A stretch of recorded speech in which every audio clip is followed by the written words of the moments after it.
ఇరాన్పై యుద్ధం ప్రారంభించిన రోజుల్లో అమెరికా అధ్యక్షుడు డొనాల్డ్ ట్రంప్ కేవలం 2-3 వారాల్లోనే ఈ యుద్ధాన్ని ముగిస్తామని, అంతకు మించి పెద్దగా సమయం పట్టదు తమకంటూ చెప్పుకొచ్చిన సంగతి తెలిసిందే.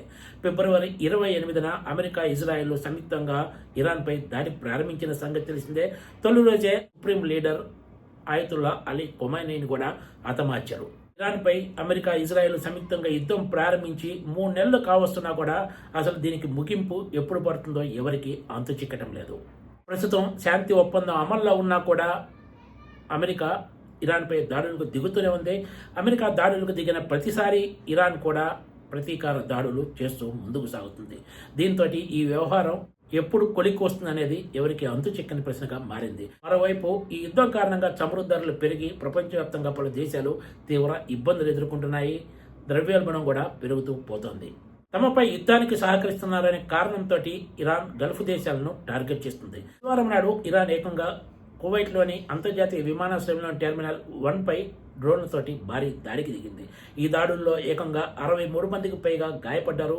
ఒక భారతీయుడు కూడా మృతి చెందినట్లు అధికార వర్గాలు ధృవీకరించాయి. ఇరాన్ దాడితోటి కువైట్ అంతర్జాతీయ విమానాశ్రయాన్ని తాత్కాలికంగా మూసివేసి ఇక్కడికి వచ్చే విమానాలను దారి మళ్లించారు. ఇరాన్ దాడితోటి కువైట్ విమానాశ్రయంలో ఎమర్జెన్సీ ప్రకటించి గాయపడిన ప్రయాణికులకు వైద్య సేవలు అందిస్తున్నారు. శాంతి ఒప్పందం అమల్లో ఉన్నా కూడా అమెరికా ఆత్మరక్షణ పేరుతోటి ఇరాన్పై దాడులు చేస్తూ పోతోంది. ఇరాన్ కూడా అదే స్థాయిలో ప్రతీకార దాడులకు దిగుతుండటంతో ఇప్పట్లో ఈ వ్యవహారం కొలిక్కి వస్తుందా లేదా అన్న టెన్షన్ పలు దేశాల్లో నెలకొంది. అమెరికా చేపట్టిన వైమానిక దాడులకు నిరసనగానే తాము కువైట్తో పాటు ఇతర దేశాలపై దాడులకు దిగినట్లు ఇరాన్కు చెందిన Islamic revolutionary guard corps IRGC వెల్లడించింది. గల్ఫ్ దేశాలపై తమ దాడులు కొనసాగుతాయని కూడా IRGC స్పష్టం చేయడంతో ఈ వ్యవహారం ఇప్పుడు తీవ్ర ఉత్కంఠగా మారిందనే చెప్పాలి.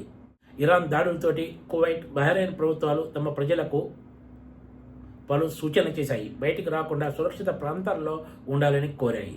ఇదిలా ఉంటే అమెరికా అధ్యక్షుడు డొనాల్డ్ ట్రంప్ తాజాగా కీలక వ్యాఖ్యలు చేశారు.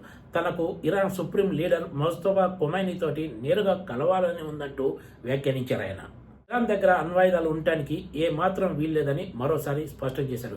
ఈ విషయానికి ఇరాన్ కూడా అంగీకరించిందని డొనాల్డ్ ట్రంప్ చెప్పుకొచ్చారు.